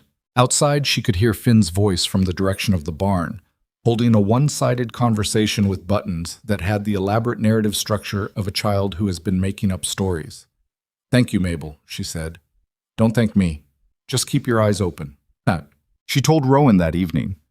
He listened without interrupting, which was his way, and when she finished, he was quiet for a moment and then said, "Hargrove's been circling this land for 4 years. You knew. Not about the bank. The rest of it? Yes." He set down the piece of harness he'd been mending. "He made me an offer 2 years ago after the dry season. I told him no. He didn't take it well. And now he's looking for leverage. He thinks the fact that I took on a contract family is leverage, that it looks like I'm struggling." He said it flatly, not defensively. He's not entirely wrong that people would read it that way. "Are you struggling?" He looked at her. "No, the ranch is doing better than it was in August. The cattle numbers are good. The garden's producing." He paused. "Having people who know what they're doing makes a difference." "So the rumors are wrong." "The rumors are wrong." She looked at him. "Then we make sure the right people know the right thing, not defensively, just visibly. The ranch doing well is its own answer to Hargrove." He watched her for a moment. "When did you start thinking about this as something to defend?" She hadn't expected the question. She thought about it honestly, which was the only way she knew how to think. When did the garden start mattering to me? Same time. He held her look, and she held his, and it was the kind of moment that accumulates slowly and then is suddenly undeniably there. The space between two people narrowing, not because either of them moved, but because they'd been standing in each other's gravity long enough that the distance had decreased on its own. She looked away first, again, but this time she was aware of doing it. Nolan came to her with the thing she'd been expecting him to come to her with eventually. It was a Sunday morning, the house quiet in the way of a rest day when no one had to be anywhere at dawn. Ivy was reading. She'd worked through every piece of written material on the Broken Spur inside of 2 months, and Rowan had come back from Harlan's Crossing the previous week with 3 books from the general store, which Ivy had accepted with the studied neutrality of someone who was not going to make a fuss about a kindness. She was on the second one. Finn was outside with Buttons. Nolan sat down across from Vivian at the kitchen table and said, without preamble, "Are you going to marry him?" She looked up from the mending she was doing. "No one's asked me anything." "That's not what I asked." She set down the needle. He was watching her with Edmund's eyes, the same dark, direct quality that Edmund had when he was serious, which happened less often than she'd sometimes wished, but which, when it did, meant he meant it completely. "I don't know," she said. He nodded slowly, like he'd expected that answer. "What are you actually asking?" she said. "Because I don't think you're asking about the future." He looked at the table. "Dad's been dead 7 months." "I know. 7 months isn't very long." "No," she agreed. "It's not. And I know he stopped, tried again. "I know there were things that weren't good. At the end, the debt, all of it." He picked at the edge of the table. "But he was still my dad." "He was," she said. "He always will be. Nothing changes that." "I don't want—" He stopped again. She waited. "I don't want to forget what he was like. The good parts. And I'm scared that if things change here, I'll forget." Vivian looked at her son, 14 years old, carrying the weight of a thing no one had told him how to carry because there wasn't a good way to teach it. He was afraid that loving a new life meant betraying an old one. She knew that fear. She'd been living inside it herself. "Nolan?" She waited until he met her eyes. "You can remember your father completely and still let other things be good. Those aren't the same thing." "Everybody says that. Because it's true. It doesn't feel true." "I know it doesn't. It still is." She leaned forward slightly. "You named that horse Cedar. You did that quietly, on your own, while you were scared and waiting. And Rowan said it was a good name and left it alone. You think a man who took your father's place would do it that way?" Nolan was quiet. "He's not trying to be your father," she said. "He knows he can't. I think he's just trying to be someone it's all right to know." Her son sat with that for a long time, long enough that the morning light moved across the table between them. "He showed me how to read a fence line," Nolan said finally. "Last week. How to see where the ground's going to shift before it shifts, so you know where the post is going to give." "I didn't know that." "He didn't make a thing of it, just showed me." Another pause. "Dad never knew stuff like that." "Your father knew other things." "I know." He was quiet. "I know he did." She reached across the table and put her hand over his, briefly, because he was 14 and there were limits, and then pulled it back. "You're allowed to be confused," she said. "I'm confused too. It's allowed." He looked at her. "You don't seem confused." "I work very hard to seem like I'm not." He made a sound that might have been a laugh if it had been given more room to develop. It was the first sound like that she'd gotten from him in months, and she didn't react to it, because reactions frightened those small things back into hiding. "Okay," he said. "Just that." "Okay," she said back. He got up and went outside, and she sat at the table for a while and breathed, and then she picked up the mending again. The trouble in town came on a supply run. She'd gone with Rowan, not because they needed to go together, but because the load was heavy and Nolan was needed at the ranch that day, and it was practical, which was the justification she used, and also the true reason, the two things coinciding in the particular way they sometimes did. Harlan's Crossing on a Wednesday was not busy, but it had the quality of a place with opinions that had been circulating for a while. She felt it when they came in on the wagon. Not looks exactly, more like the slight adjustment of attention that happens when something people have been discussing shows up in person. She paid it no mind. She had a list. The general store was run by a man named Aldous Ferris, who was decent enough and kept a good stock and was not particularly interested in anyone's personal life, which made him Vivian's preferred person to do business with in Harlan's Crossing. She was at the dry goods counter going through her list when she heard Mrs. Denneker's voice from the next aisle. She wasn't speaking quietly. Can't imagine what she thinks she's doing out there. A widow, 3 children, living on a single man's property, and he's not even... A pause that carried a specific implication. Well, nobody really knows what he is, do they? He appeared here 6 years ago and bought that land and keeps to himself. And now suddenly he's taking in a family? Something's not right about it. There was a murmured response from whoever was with her. I'm just saying what everyone's thinking, Mrs. Denneker continued. The children, especially. Those poor children. The oldest boy, working a ranch at 14. That's not right either. Vivian set down the sack of cornmeal she'd been about to put in the basket and walked around the end of the aisle. Mrs. Denneker was standing with a woman Vivian recognized as Coraline Webb, who had the expression of someone who is now regretting the conversation she's in. Mrs. Denneker looked at Vivian with the specific composure of a woman who has been caught saying something she fully intended to say. Mrs. Harper, she said. Mrs. Denneker. Vivian kept her voice at a normal conversational pitch. I heard you're concerned about my children. I appreciate that. Mrs. Denneker's composure held. I was simply saying, my son is 14 and he's learning to manage land and cattle and fencing and livestock medicine. He rides well and he reads fence lines and he's more capable than most men twice his age in this county. She didn't raise her voice. She didn't need to. My daughters are fed and educated and safe and in the care of their mother. That's what you're concerned about, isn't it? The arrangement is a legal contract filed with the county alderman, which you can read if you'd like. It's public record. She held the woman's look without heat or anger, just steadiness, the kind that doesn't leave room for anything to find purchase. And I'd remind you that at the auction where that contract originated, you bid $8 on my 9-year-old daughter. So your concern for my children's welfare is something I receive with a certain amount of perspective. Coraline Webb made a sound she immediately suppressed. Mrs. Denneker's composure cracked slightly at the edges. Not much, but enough to see.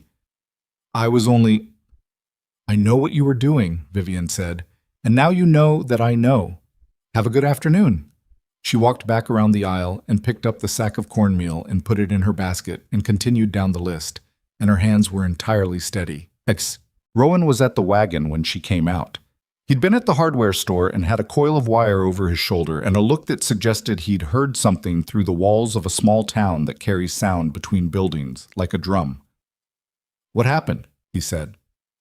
Nothing. He looked at her. I had a conversation with Mrs. Denneker, she said. I see. He put the wire in the wagon bed. And I reminded her of some facts. He was quiet for a moment. Was it bad?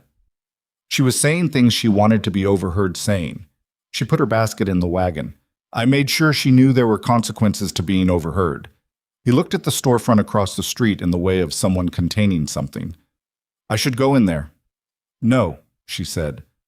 I handled it. Leave it. He looked at her. Rowan, leave it. He left it. But she could see it sitting in him like a coal. The particular difficulty of a man who has been raised with the idea that the handling of things in public spaces is his responsibility, being told that someone else has already done it. I'm not fragile, she said. I know you're not. Then trust that. He looked at her, and something in his expression settled into something more honest. I trust that, he said. I just don't like that it was necessary. Neither do I. They climbed up to the wagon seat and rode back out of Harlan's Crossing, and the town watched them go with whatever opinions it had, and neither of them spoke for the first mile. Then Rowan said, Denneker bid on Ivy at the auction. $8, Vivian said. I mentioned it. A pause. Good, he said. She looked at him, and he was looking at the road with an expression she could only describe as quiet satisfaction, and something in her chest went sideways in a way she was starting to recognize. It was Cole who surprised her. 2 weeks after the supply run, on a morning when Rowan was at the far pasture and the temperature had finally dropped enough to feel like autumn was keeping its promise, Cole came in for his mid-morning coffee and found Vivian alone in the kitchen. He poured his own cup. He'd been doing that for weeks now, without being invited and without asking, which she'd chosen to interpret as a form of comfort, and sat down. He didn't say anything for a while. She waited. She'd learned that Cole communicated on his own schedule and that pushing it produced nothing useful. "What Hargrove's doing," he said finally, "isn't right." She looked at him. "He's been talking to people. The kind of talking that's designed to plant things." He wrapped his hands around his cup. "I heard he went to the bank again, said Mercer's been distracted, that the ranch isn't being run right. The ranch is being run better than it's been in years." "I know that." He looked at her directly. "I'm telling you because you should know it's coming from Hargrove specifically, and because Hargrove doesn't do anything without a plan." "What's his plan?" "Get the bank nervous, get enough people talking, wait for something to go wrong, one bad quarter, one piece of bad luck, and step in with an offer when Mercer's most vulnerable." He drank his coffee. "He did it to the Reyes family 5 years ago, and the Holloways before that. He's patient. It's what makes him dangerous." Vivian sat with this. "Why are you telling me?" Cole looked at his coffee cup. "Because Mercer's a good man and a fair employer, and I've been on this ranch for 3 years, and I'd like to keep being on it." He paused. "And because I was wrong about you when you got here. What I said to Dix." She looked at him. "You heard it," he said. It wasn't a question. "Yes, I was wrong." He said it with the uncomfortable efficiency of someone who doesn't apologize often, but means it when they do. "About your reasons and about what you were." So, she said. "So I'm telling you about Hargrove because it's the useful thing I can do." She nodded once. "What would you recommend?" He almost smiled. The closest thing to it she'd seen from him. "Talk to Mercer. And talk to him before Hargrove talks to anyone else who matters." She talked to Rowan that evening. He listened the way he always listened, completely, without interrupting, without his expression doing the thing that most people's expressions did when they were listening but also already formulating their response. When she finished, he was quiet for a moment. "Hargrove's been patient," he said. "Cole says that's his method." "Cole's right." He got up and walked to the window. Outside, the evening was coming in fast now, the autumn dark arriving earlier each day. "The bank's relationship is with Morrison, he's the loan officer. We've had no trouble, but if enough people are saying the right things to him at the right time, then we make sure we're saying the right things first," she said. "The harvest numbers from the garden, the cattle count, the fence repairs, the barn roof, everything we've done in 3 months." She leaned forward. "Rowan, your books are good, aren't they?" "They're good." "Then you take them to Morrison before Hargrove gets another meeting with him. Not defensively, proactively. Show him what the ranch looks like. Let the numbers make the argument." He turned from the window. "You've thought about this." "I've thought about a lot of things that could threaten what we've built here." The word we landed between them in the quiet. She didn't take it back. He looked at her, not the assessing look of someone working out what to make of her, but the look of someone who has already worked it out and is now in the more complicated territory of knowing what to do with what they know. "I have to say something," he said. She waited. "I know the contract runs through the end of spring," he said, "and I know that's the arrangement, and I don't want to—" He stopped, tried again. He was usually careful with words, but he was having difficulty now, which she found both surprising and not. "I don't want to complicate what works, but I need to tell you, Rowan." He stopped. "I know," she said. He looked at her. "You know what I was going to say? I know what you've been not saying for about a month." She held his look. "And I'm not ready to answer it yet. I need you to understand that's not the same as no." He was very still. "All right. I have children to think about. I have a grief that isn't finished. I have 7 months in an auction block and a year's contract, and I need, She stopped, breathed. "I need it to be my choice. Made clearly, not made because circumstances pushed me into it. That's the last thing I would want, he said. If it matters, that's the last thing I would want. It matters, she said. They looked at each other across the kitchen of the Broken Spur in the autumn evening, with the sounds of the ranch around them, and the children somewhere in the house, and the whole uncertain machinery of what came next not yet decided. Go to Morrison, she said. Show him the books. Make the argument. I will. And Rowan. She stood up. I'm not going anywhere. I want you to know that. Whatever I decide, I'm not going anywhere. He nodded, slowly, and she thought she saw something in his face relax that had been tense for a long time. Not resolve, exactly. Something more like relief. He went to the bank on a Thursday. She didn't go with him, not because she couldn't have, but because this was his land and his business, and it needed to be presented as such. She sent Nolan along because a man going to the bank with his ledgers and a capable young ranch hand beside him told a different story than a man going alone, and stories were what this was about. She spent the day at the ranch doing the work that needed doing. The cattle, the garden, the preserving she and Ivy had been working through, and tried not to think about Morrison's office and Hargrove's slow, patient damage, and whether the numbers would be enough. They were enough. Rowan came back in the late afternoon with Nolan, and she read the outcome in the set of Nolan's shoulders before either of them spoke. Her son had the slightly stunned look of someone who has watched something work and is recalibrating their expectations of what working looks like. Morrison was satisfied, Rowan said. The accounts are in good order. He said as much. And Hargrove? Morrison said Hargrove had been in. He didn't say what was discussed, but he said... Rowan paused. He said the numbers spoke for themselves. Vivian exhaled. Good. Nolan made a good impression, Rowan said, with something in his voice she couldn't name immediately and then did. Pride. Simple. Uncomplicated. Offered without conditions. He knew the cattle counts without looking at the ledger. Morrison noticed. She looked at Nolan, who was looking at the middle distance with the expression of someone working very hard not to show that they were pleased. Of course he did, she said. He learns fast. Nolan finally met her eyes, and the expression that passed across his face was the one she'd been watching for months. Not the closed-off, jaw-clenched grief face, but something younger and more open. Not happiness, exactly, but the possibility of it. Cedar needs exercising, he said, and went to the barn. She watched him go. Rowan was watching her watch him. He'll be all right, he said. It was what she had said that night after the fire. I know, she said back. The afternoon light came across the yard at the angle it only came at this time of year, low and golden and making everything look like it was lit from inside. The kitchen garden was going into its last production of the season, the bean plants starting to brown at the edges, the remaining pods ready in another few days. The barn roof was solid. The fences along the north pasture were repaired. The cattle were healthy. She looked at all of it, this piece of land that wasn't hers, that she'd spent 3 months learning and tending and defending, and felt the full weight of what it had become to her. Not a contract, not a refuge, something more like a place she'd started to deserve. Rowan stood beside her, not particularly close, watching the same view. I'll start dinner, she said. All right, he said.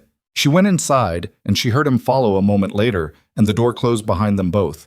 And the Broken Spur went on being what it had become. Not perfect, not easy, nothing resolved cleanly, but real. Built from the ground up by people who had no choice but to trust each other, and had found, in the doing of it, that they were glad they had. The first frost came on a Monday. Vivian knew it was coming the night before. She could feel it in the quality of the air when she stepped onto the porch before bed. That specific dry cold that didn't have the damp weight of regular cold, but something sharper, more final. She went back inside and told Ivy to put an extra blanket on Finn, and in the morning the garden was rimmed white, and the water in the outdoor basin had a thin skin of ice across the top that cracked when she broke it with her knuckle. She stood in the garden and looked at what the frost had done. Not destroyed, not entirely, but changed. The bean plants had gone down overnight, the last holdouts finally surrendering. The remaining squash were fine, thick-skinned, and indifferent to cold. The herb row was mostly intact. She'd gotten the last of the preserving done 2 days prior, in the way of someone who has learned to read the sky and act before it acts for you. 7 months, she thought. She'd been at the Broken Spur 7 months. The number didn't mean what numbers usually meant to her. The debt numbers, the days since Edmund's death, the dollars of the contract. This one felt different. Less like a countdown and more like a measure of something accumulated. She went inside and started the fire and made the coffee and stood at the window watching the frost melt off the barn roof as the sun came up, and she thought about the question she'd been carrying since October. The one she hadn't answered yet, the one Rowan hadn't pressed her on because pressing things was not in his nature, and also because he understood, she thought, that some things had to ripen at their own pace or not at all. Well, Nolan brought it up before Rowan did, which she hadn't expected. It was a Saturday afternoon, the kind of cold, clear day that made the sky look like it went on forever, and he was brushing cedar in the corral while she mended a section of fence posts nearby.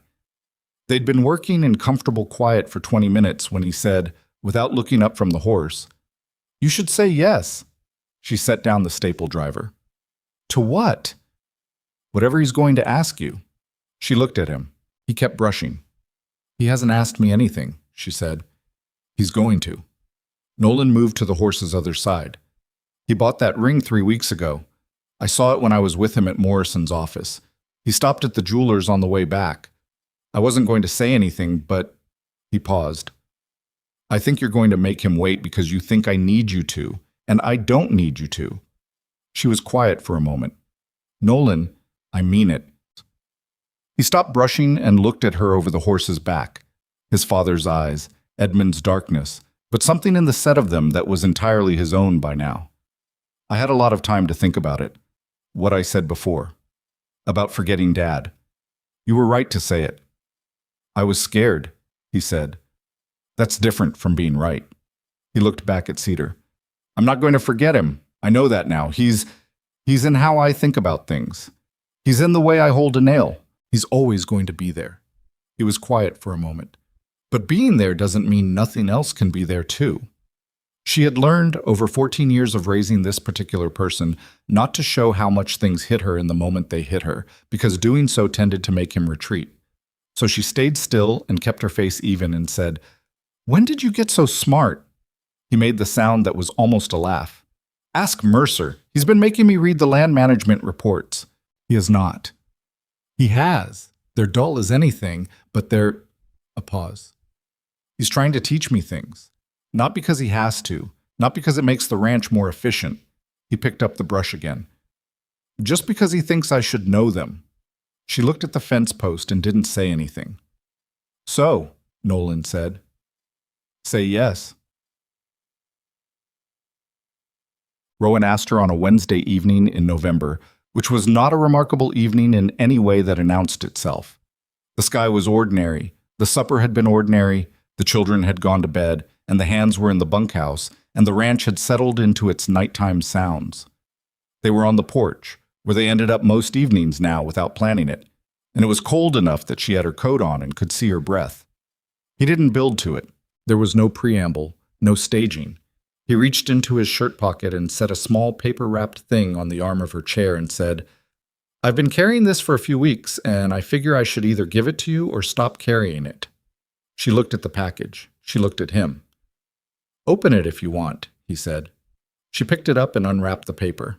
The ring inside was plain, a narrow band of silver with a small dark stone. Not a diamond, something darker and more muted, the color of deep water.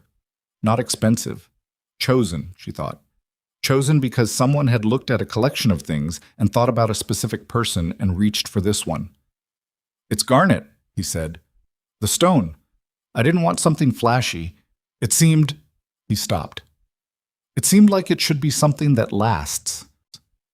She held it in her palm and looked at it for a long time. "I know what I'm asking," he said. "I know it's not simple. I know you've got 3 children and a grief that isn't finished and a year that's been harder than most people's 5. I know you don't need me. You've made that clear enough, and I mean it as the highest compliment I can give anyone."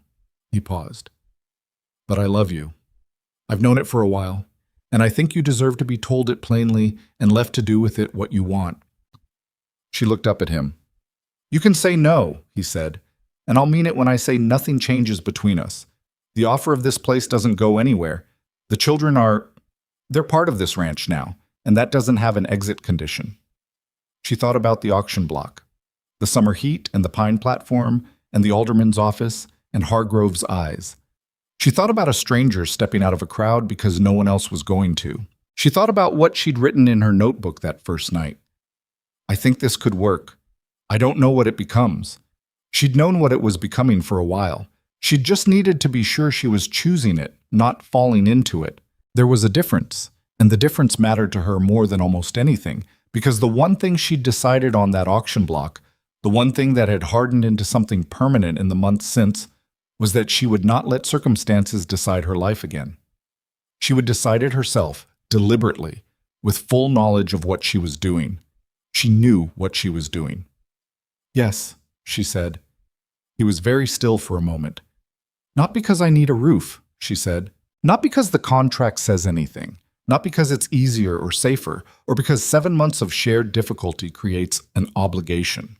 She held his look. Because I know who you are now. I've seen you at your worst days and your complicated days and the days when everything goes wrong. And I want... She stopped, started again. I want to keep knowing you for a long time. He reached over and took the ring from her palm and slid it onto her finger, and his hands were steady, which she'd expected. Hers were not quite, which surprised her.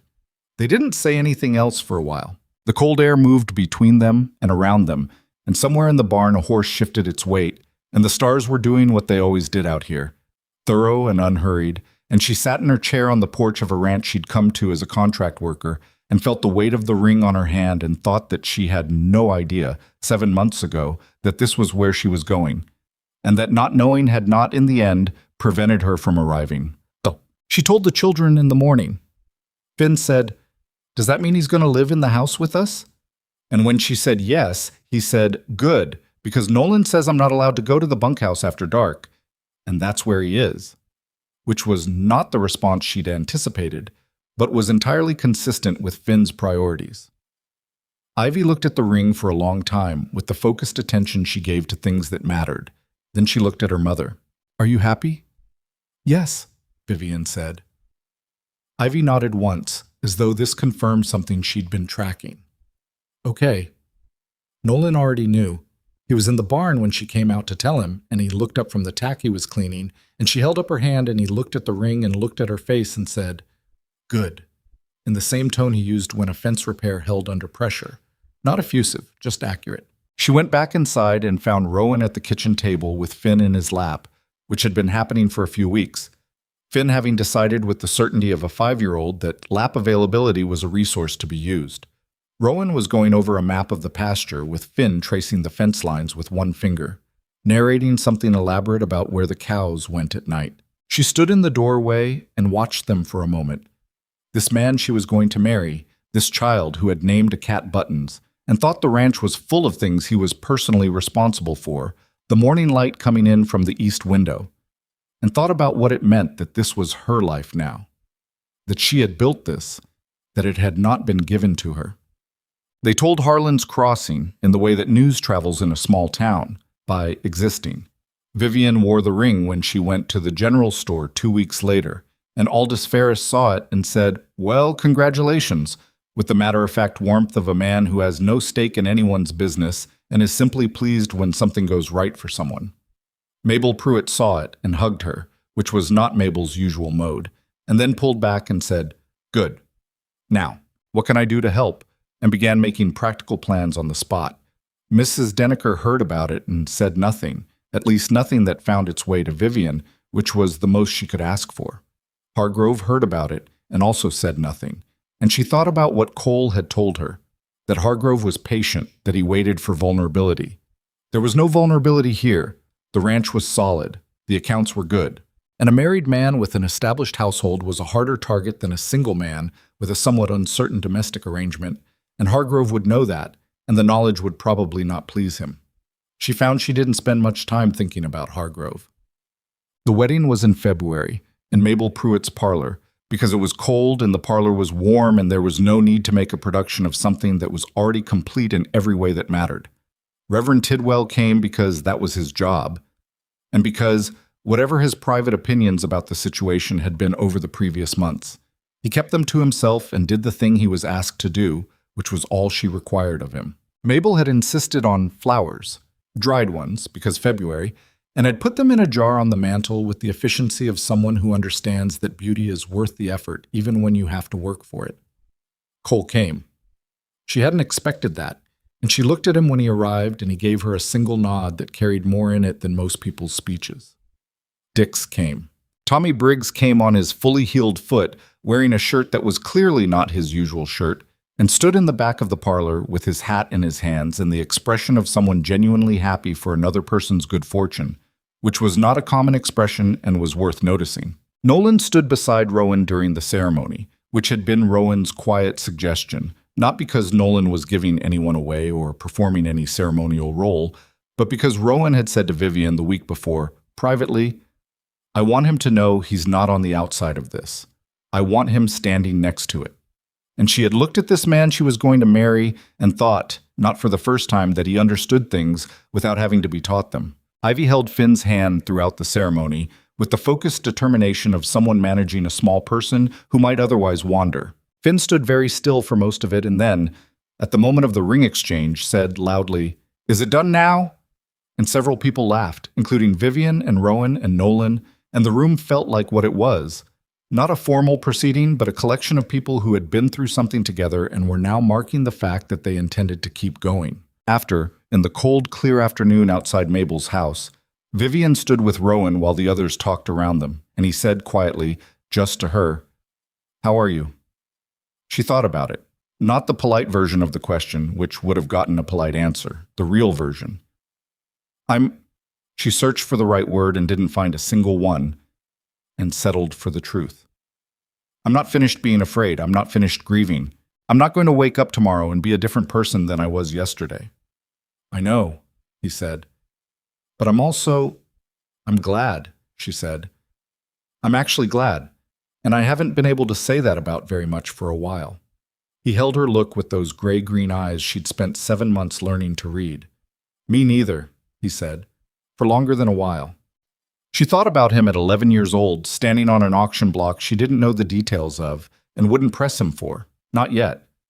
Standing in a situation where the outcome was not his to decide, and then growing into a man who, when he found himself able to decide, decided differently. That was the thing about choice. You couldn't always have it, but when you could, the having of it mattered completely. Spring came. The contract ran its formal term at the end of April, 1 year from the signing in the alderman's office.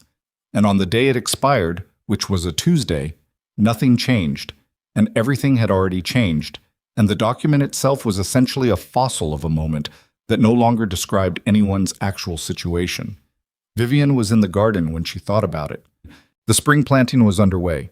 She'd started seeds in the kitchen window 6 weeks back, the way her mother had taught her, and was transplanting the sturdier ones now into the turned soil. The frost had broken. The ground was soft. Everything was, in the particular way of spring, waiting to be convinced to grow. She pressed a seedling into the earth with both hands and thought, 1 year ago I was standing on a platform in Harlan's Crossing with everything I owned reduced to a debt number and a crowd of people deciding what to do with my children. She thought it plainly, without flinching, the way you eventually learn to think about the worst things, not making them smaller than they were, but holding them at the distance of something survived rather than something ongoing. She'd learned that distance was not indifference. You could carry a thing fully and still function. You could grieve something and still build something. The two didn't cancel each other out. They coexisted, untidily, the way most real things coexisted. Edmund Harper was dead, and she missed the good parts of him and had made her peace with the rest. Her children were alive and here and becoming people she was proud of and occasionally baffled by, which was what children were supposed to do. She was married to a man she trusted, which was a thing she hadn't expected to be able to say again, and she didn't take it for granted because nothing about the year that had led to it allowed for taking anything for granted. The ranch was hers now, too, legally, practically, in every way that mattered. She and Rowan had gone to the county office in March and put her name on the deed, which had been his suggestion and which she had accepted without argument, because it was right, not just kind, and she'd learned enough about him by then to know he understood the difference. The thing about the Broken Spur was that it remained imperfect in all the ways it had always been. The barn roof leaked again in March. A different section, one they hadn't caught. And they fixed it over 2 muddy days in the rain with Nolan and Tommy, and everyone came in soaked and irritable, and Vivian made a pot of the bean soup that had become, over the winter, the default meal of difficult days. Cole remained Cole, terse, competent, loyal in his own angular way. He'd started by spring, acknowledging Vivian's presence in the morning with a single nod that was almost a greeting, which from Cole was approximately equivalent to a warm embrace from anyone else. She accepted it as what it was. Tommy Briggs had slowed down with the horses. Not because he'd lost his nerve, he hadn't, but because someone had told him that being capable and being reckless were different things, and the information had apparently taken root. He was better with the bay now, more patient. He still got ahead of himself occasionally, still moved faster than was wise when he was trying to prove something, but he caught himself more often. She watched him learn this and thought that was really all any of them were doing, learning to catch themselves before they fell, and falling anyway sometimes, and getting up. Ivy turned 10 in March, and Rowan gave her a book she hadn't read, a fact that required some research on his part, because by then she'd read most of what was available in Harlan's Crossing.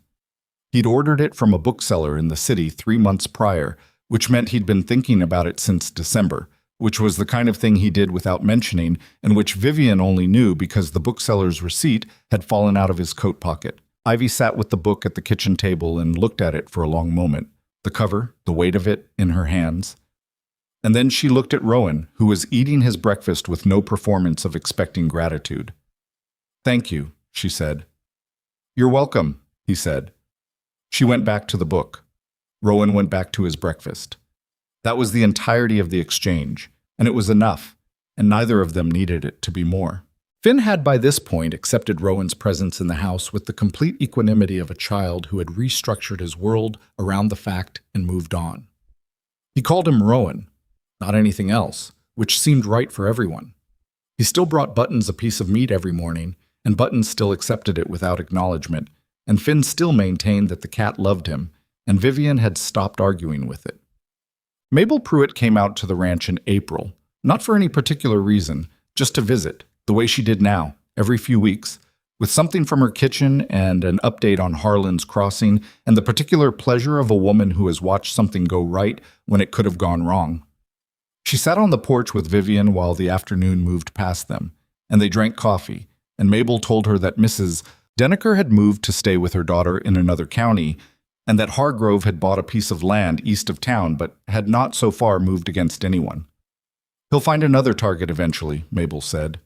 "He will," Vivian agreed. "That's the kind of man he is. And you're not worried about it." "I'm aware of it."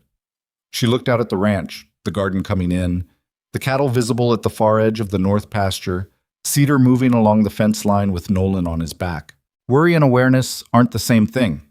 Mabel looked at her with the satisfied expression of someone watching a plant they've been tending reach the sun. "You're different than you were." "I'm the same," Vivian said. "I've just had time to catch up to myself." Mabel made a small sound of disagreement and said nothing, which was probably the polite version of "you have no idea." Maybe she was right. Maybe you couldn't see your own changes from the inside, only from the distance of other people who had known you before and were measuring the distance between then and now. What Vivian knew from the inside was this. She had stood on a platform in Harlan's Crossing and refused to break.